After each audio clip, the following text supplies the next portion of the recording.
कश्मीर के बारे में कभी कहा जाता था, अगर फिरदौस बर्रुए जमी अस्त, हमी अस्तो हमी अस्तो हमी अस्त।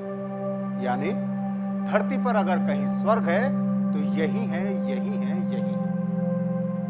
लेकिन आज कहना पड़ता है, गंगा लहू लहू है तो जाहिर सी बात है, दिल में कहीं हिमालय के घाव जरूर है।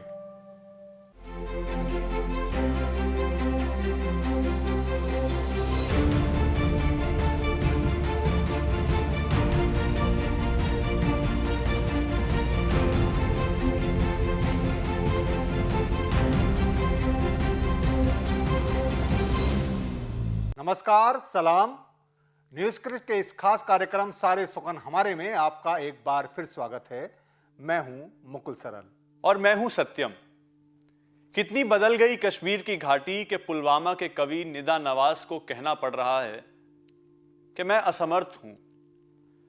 मैं असमर्थ हूं चौराहों पर बिखरी लाल लाल छींटों को समेटकर सुर्ख गुलाबों के एक गुलदस्ते का रूप देने में, जिसे मैं महाराजा को सौंपना चाहता था। वो सूंघ लेता उस गुलदस्ते में हजारों निर्दोषों के खून से रंगे अपने हाथों की गंध। मैं असमर्थ हूं फजा की लहरियों पर हिचकोले खाती असंख्य आहों को समेटकर एक सशक्त चीख का रूप देने में। मैं अपने दुखों का विशाल जुलूस निकालकर महल के मुख्य द्वार के निकट पहुंच जाता। एक नारे में ढलती इस चीख की गूंज से उसके सभी ताले टूट जाते और फट जाते कानों के पर्दे भी बदमिजाज और बदनीयत शासक के। मैं असमर्थ हूं आधी माओ और आधी विधवाओं के आंसुओं की एक एक बूंद को समेटकर एक ऐसा सैलाब का रूप देने में, जो तानाशाह के किले तक पहुंचकर उसके सिंहासन और राजमुकुट के साथ साथ उसके अहंकार तक को भी तिनके की तरह बहा ले जाता। मैं असमर्थ हूं तर्क के एक एक शब्द को समेटकर और यथार्थ भरी पंक्तियों में सजाकर एक ऐसे दर्शन का रूप देने में, जो खोखली जुमलेबाजियों की खाल को क्षण भर में उधेड़ कर रख देता।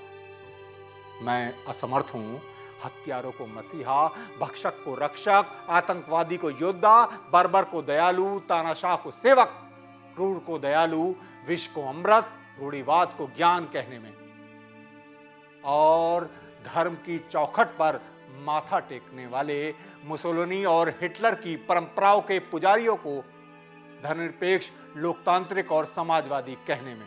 मैं समर्थ हूं ये सब कुछ सोचने में, जबकि ये सब कुछ करने में मैं असमर्थ हूं। और इसलिए मेरे भीतर कहीं एक डरा हुआ, असहाय और बाध्य सफेद कबूतर अपनी निष्फल आकांक्षाओं को मन में छुपाकर निरंतर फड़फड़ा रहा है। पुलवामा के आत्मघाती आतंकी को संबोधित करते हुए निदा नवाज कहते हैं, दिन वैलेंटाइन का था और माहौल प्यारो मोहब्बत का। प्रेमी और प्रेमिकाएं सरशार थीं एक कोमल सनातन भावना से। पूरे विश्व पर बिखरी थी लाल लाल गुलाबों की खुशबू। विश्व का एक पूरा वर्ग प्रेम वचनों को दोहरा रहा था। तुम नफरत की घृणा से लिप्त मानवता का चिराग बुझाने पर तुले थे। तुम तुले थे कलंकित करने मोहब्बत की सारी प्रज्वलित इबारतों को। तुमने मिला दिया आदमखोर बारूद। लाल लाल गुलाबों की खुशबू में तुमने मिटा दिए सारे प्रेम वचन।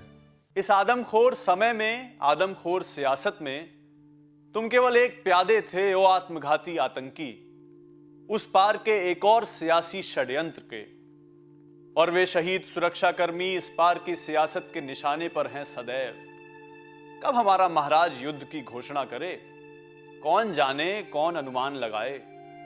हमारी ये गंदी और आदमखोर सियासत किसी गरीब को मारती है आत्मघाती आतंकी बनाकर, तो किसी गरीब सुरक्षाकर्मी से बलिदान दिलाकर। और इन सबकी मौत सियासत और कॉरपोरेट के गलियारों में इस्तेमाल की जाती है, सेलिब्रेट की जाती है, हर आने वाले इलेक्शन से कुछ समय पहले। और इसी राजनीति के तहत फिल्में देखकर आंसू बहाने वाले, दूध मांगोगे तो खीर देंगे और कश्मीर मांगोगे तो चीर देंगे जैसे नारे लगाने वालों से युवा कवि पराग पावन कहते हैं, सिर्फ कश्मीर नहीं, यह समूचा देश तुम्हारा हो। लेकिन क्या कयामत है दोस्त, तुम्हारी देह इतनी छोटी है कि मात्र एक बिस्तर भर सो पाओगे।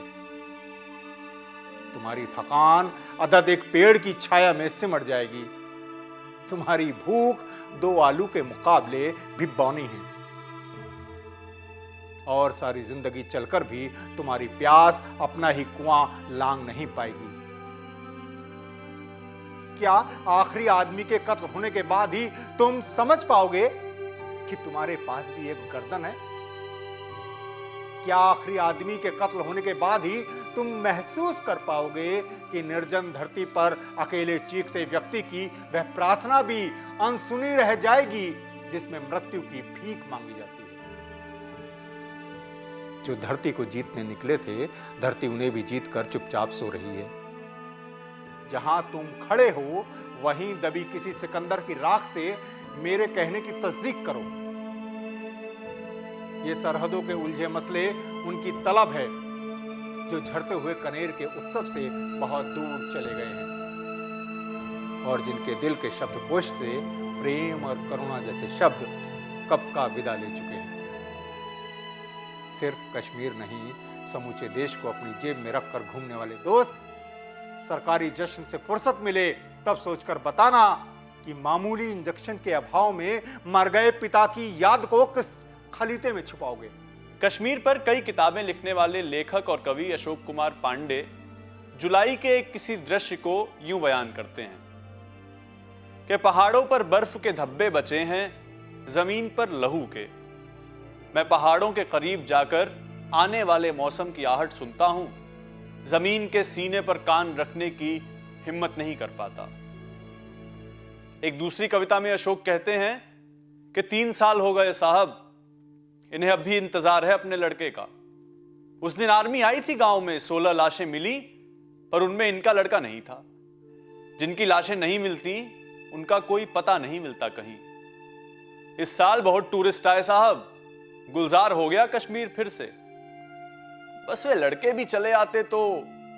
बस वे लड़के भी चले आते तो, जो किसी के भाई हैं, किसी के बेटे, किसी के पिता, किसी के शौहर। ऐसी ही औरतों का दर्द बयां करती है कवि शोभा सिंह अपनी कविता अर्धविधवा में। कश्मीर की स्त्री का डर उसकी नींद की तहों में कोंचता हुआ, उसके हिस्से की दुनिया में आरामदेह घर, काम से लौटता शौहर, खुश लिबास बच्चों की जगह ढेर सारा धुआं, दर्द के काले लबादे में सिर कटे सपने, छटपटाते हुए हौलनाक, जड़ होती देह, फिर बर्फ की सिलसी पिघलती सामने हैं आग के धब्बे। कड़वी सच्चाइयां, कर्फ्यू की लीला, अहिंसक प्रतिरोध और हत्याएं, एक के बाद एक शव यात्राएं, सीने पर गोलियों के सुर्ख फूलों से सजी प्रियजनों की। उकड़ू बैठकर नून चाय का घूंट भरती जिंदगी, आवाज लगाए बगैर गुजरता फेरी वाला, बेकरी पर बज रहा मुकेश का पुराना नगमा। फिर कोई बताता है ये रेडियो कश्मीर है। दुनिया का कश्मीर अलग है, जिंदगी का कश्मीर अलग। खबरें पहुंचती हैं कश्मीर की जिंदगी की उंगली पकड़ कश्मीर की दुनिया तक। लोग लौटते हैं थोड़ा तेज कदमों से घर, खबर बनने से पहले, फिर अखबार पलटते हैं। शुक्रिया। सलाम।